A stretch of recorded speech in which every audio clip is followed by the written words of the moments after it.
اور ہمارا خیال تھا کہ ہم دونوں کے جلد ہی شادی کر دیں گے۔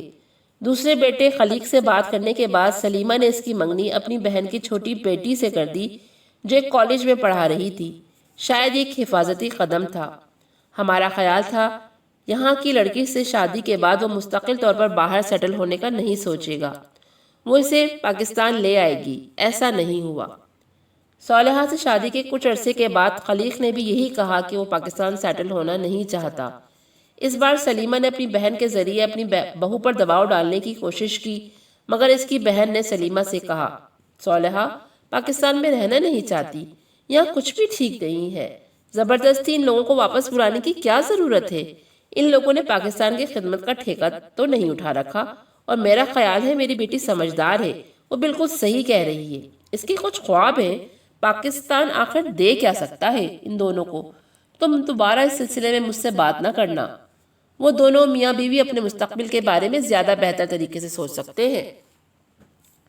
سلیمہ بہن کے گھر سے بالکل خاموشی سے واپس آ گئی۔ اگلے 2 ہفتے وہ بیمار رہی۔ اس کا بخار اترنے کا نام ہی نہیں لیتا تھا۔ میں جانتا تھا یہ بخار نہیں تھا، یہ بے بسی اور شرمندگی تھی۔ اس کا خیال تھا کہ وہ اولاد کی اچھی تربیت نہیں کر پائی۔ صدیقہ ہماری چھوٹی بیٹی ہے، اس کی شادی ہم نے اس کی مرضی سے کی۔ اس کا ایک کلاس فیلو اعظم تھا جو فزکس میں ڈگری حاصل کرنے کے بعد اٹامک انرجی کمیشن کے ساتھ منسلک ہو گیا۔ مالی طور پر وہ کسی بہت امیر کبیر خاندان سے تعلق نہیں رکھتا تھا، مگر اچھا لڑکا تھا، اور پھر صدیقہ کا پسند تھا۔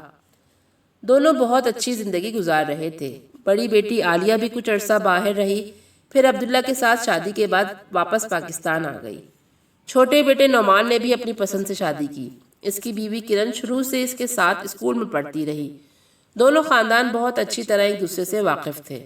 FSC کے بعد نعمان آرمی میں چلا گیا، اور پھر جب وہ اکیڈمی سے پاس آؤٹ ہوا تو ہم نے ان کی شادی کر دی۔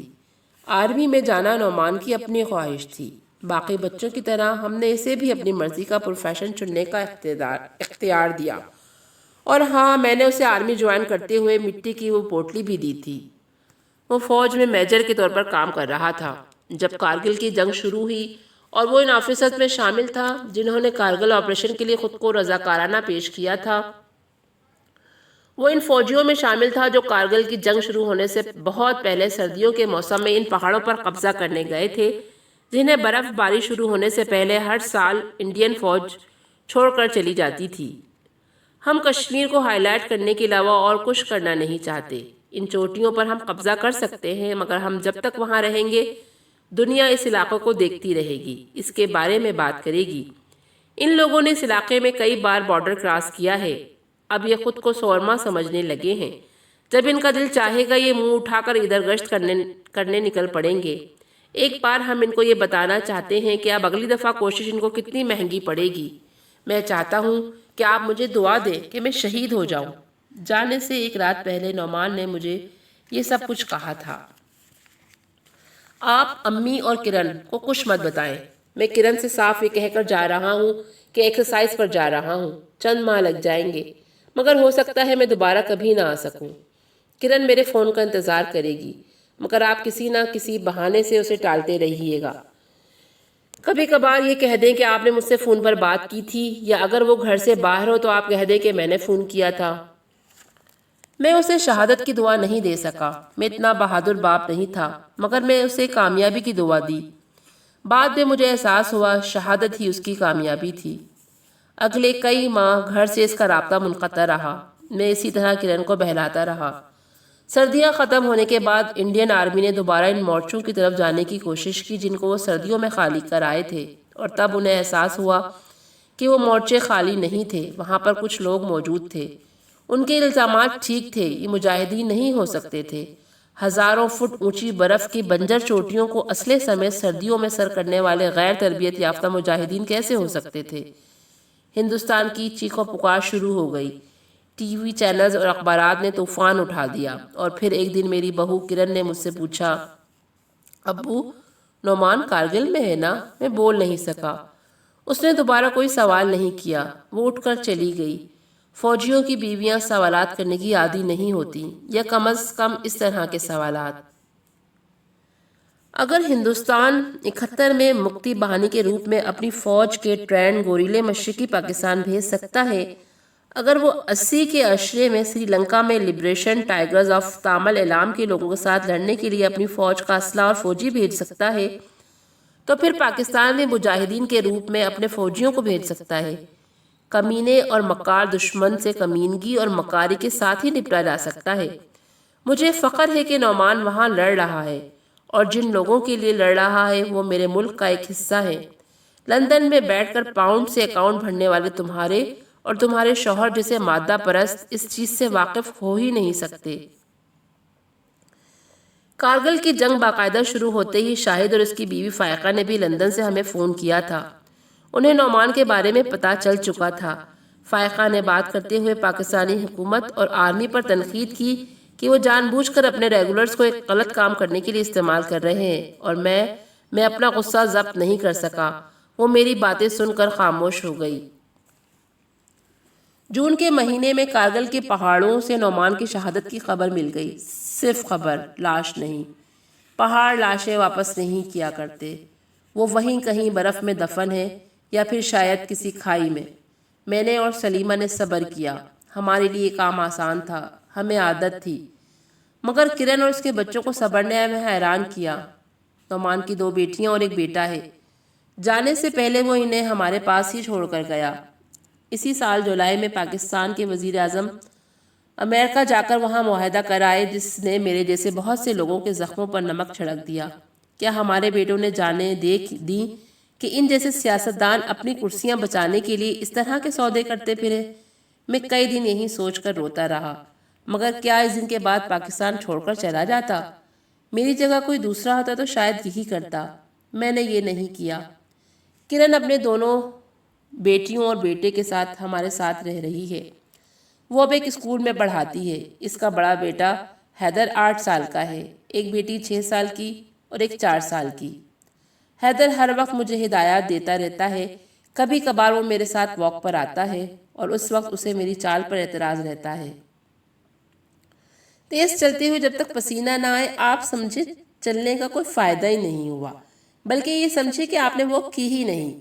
دادو تیز چلیں، میری طرح کوئک، اسی لیے تو آپ فٹ نہیں رہتے، دادا کوئک۔ وہ میرے آگے آگے چلتا بولتا رہتا ہے۔ میں اس کے ساتھ قدم ملانے کی پوری کوشش کرتا ہوں، مگر تھک جاتا ہوں۔ دانستہ وہ میرا مستقبل ہے، میرے پاکستان کا مستقبل۔ اپنے مستقبل کو کون ہرانا چاہے گا؟ چند دن پہلے وہ میرے پاس ایک پیکٹ لے کر آیا۔ آپ کو ایک چیز دکھاؤں دادو؟ اس نے آ کر کہا۔ میں نے اخبار تہہ کر دیا۔ ہاں دکھاؤ۔ برق رفتاری سے اس نے پیکٹ کھولا اور اس کے اندر موجود چیز میرے سامنے کر دی۔ میرا سانس رک گیا۔ وہ پوٹلی نسلوں کا سفر کتنی آسانی سے طے کر رہی تھی۔ میں نے ہونٹ بھینچتے ہوئے اسے ہاتھ میں اٹھا لیا۔ یہ تمہیں کہاں سے ملی؟ میں نے اپنی آواز کی لرزش پر قابو پاتے ہوئے کہا، پاپا نے دی تھی جب وہ کارگل جا رہے تھے۔ انہوں نے کہا تھا یہ گفٹ ہے، اپنے دادا سے پوچھنا یہ کیا ہے۔ دادو یہ کیا ہے؟ میں نے حیدر کو گود میں لے لیا۔ میں نے گھڑی دیکھی اور واپس مڑ گیا۔ اب مجھے واپسی کا فاصلہ طے کرنا تھا، اسی سڑک پر۔ آج کل شاہد اور فائقہ اپنے چھوٹے بیٹے کے ساتھ میرے پاس آئے ہوئے ہیں۔ کل 14 اگست کو سارا دن ٹی وی آن رہا۔ رات کو شاہد مجھ سے کہنے لگا، میں سوچتا ہوں ابو بڑھاپا پاکستان میں ہی گزاروں، 60-70 سال عمر میں یہاں آ جاؤں گا۔ انسان کو دفن اپنی مٹی میں ہی ہونا چاہیے، ہے نا؟ وہ مجھ سے اپنی حب الوطنی کی داد چاہ رہا تھا۔ میں نے اس کا چہرہ دیکھا اور کہا، پاکستان کو تمہاری قبروں اور تابوتوں کی ضرورت نہیں ہے۔ پاکستان کو تو تمہاری جوانی اور گرم خون چاہیے، جو تمہاری رگوں میں خواب اور آئیڈیلزم بن کر دوڑتا ہے۔ اگر پاکستان کو اپنی جوانی نہیں دے سکتے تو اپنا بڑھاپا بھی مت دو۔ جس ملک میں تم جینا نہیں چاہتے وہاں مرنا کیوں چاہتے ہو؟ باہر کی مٹی کی ٹھنڈک مرنے کے بعد برداشت نہیں ہوگی، تب اپنی مٹی کی گرمی چاہیے۔ نہیں شاہد جمال، آپ وہیں رہیں جہاں آپ رہ رہے ہیں۔ ہر شخص کے مقدر میں باوطن ہونا نہیں لکھا ہوتا، بعض کے مقدر میں جلا وطنی ہوتی ہے، اپنی خوشی سے اختیار کی جانے والی جلا وطنی۔ وہ میری بات پر خاموش ہو گیا تھا۔ شاید اس نے سوچا ہوگا میں پچھلی صدی کا آئیڈیلزم کا شکار ایک بوڑھا شخص، اس جدید ترقی یافتہ دور اور ملک کے نشے سے کیسے واقف ہو سکتا ہوں جہاں وہ رہتا ہے؟ 30 سال گزرنے کے بعد جب وہ میری طرح اس ملک میں رہنے کے لیے آئے گا تو اسے احساس ہوگا کہ زندگی میں بعض دفعہ جان بوجھ کر آہستہ چلنے میں مزہ آتا ہے، بعض دفعہ ریس میں حصہ نہ لے کر بھی آپ اسی کا حصہ رہتے ہیں۔ پھر میری طرح اسی سڑک پر واک کرتے ہوئے لوگوں کے چہرے پر چیزیں دیکھے گا، مگر اس کے پاس سوچنے کے لیے مٹی کی وہ پوٹلی نہیں ہوگی، نہ اس سے وابستہ یادیں۔ اس کے پاس پاؤنڈز اور ڈالرز کے وہ لمبے چوڑے اکاؤنٹ ہوں گے، صرف اکاؤنٹ۔ میں اب سڑک پر تیز رفتاری کے ساتھ واپس جا رہا ہوں۔ واپسی کا سفر میں ہمیشہ تیزی سے کرتا ہوں۔ واپسی کا سفر ہر ایک تیزی سے کرتا ہے۔ بعض دفعہ یہ سڑک مجھے پاکستان لگتی ہے اور ہر روز صبح ایک کھڈا کی یہ واک اپنی زندگی کے 68 پچھلے 54 سال میں نے اس ملک میں گزارے ہیں۔ میرے حصے میں یہاں سب کچھ آیا۔ اس مٹی نے مجھے خواب دیکھنا سکھایا، پھر اس کی تعبیر دی۔ میں نے اس مٹی کو ہر بار وہ دیا جو اس نے مجھ سے مانگا، روپے کی دفعہ روپیہ، وقت کی دفعہ وقت، اور خون کی دفعہ خون، اور مجھے یہ ملک کبھی خالی نہیں لگا۔ مجھے کبھی اس چھوٹے ترقی پذیر گندے ٹوٹی سڑکوں والے ملک کا شہری ہونے پر شرمندگی نہیں ہوئی، شاید اس وجہ سے کیونکہ میں نے کبھی اس کے مسائل میں اضافہ نہیں کیا۔ میں نے ہمیشہ اسے اپنے پاس موجود سب سے بہترین شے دی۔ آپ میں سے کوئی بھی اس چیز کو نہیں سمجھ سکتا۔ آج آپ سے آپ کا گھر چھین لیا جائے اور پھر آپ لڑتے جھگڑتے میری طرح خون دے کر اس گھر کو واپس لیں تو پھر وہ آپ کو ٹوٹا پھوٹا گندا گھر جنت سے کم نہیں لگے گا۔ تب آپ کو اس کی دیوار پر ہاتھ نہیں رکھنے دیں گے، کہاں یہ کہ کسی کو اندر آنے دیں۔ میں نے اپنے ڈرائنگ روم میں وہ میڈل رکھا ہوا ہے جو نعمان کی شہادت کے بعد دیا گیا تھا۔ شاید یہ میرے وطن کی طرف سے میری ان خدمات کا اعتراف ہے جو میں نے ہر سال 15 اگست میں اسی طرح اپنے ماضی کے بارے میں سوچتا ہوں، اسی سڑک پر چلتے ہوئے لوگوں کی وہی باتیں سنتے ہوئے۔ اس ملک میں کچھ نہیں ہے۔ ہم نے کینیڈا کی امیگریشن کے لیے اپلائی کیا ہوا ہے۔ Across the borders we are one. مجھے اس کے باوجود یہیں رہنا ہے، یہیں جینا ہے، یہیں مرنا ہے۔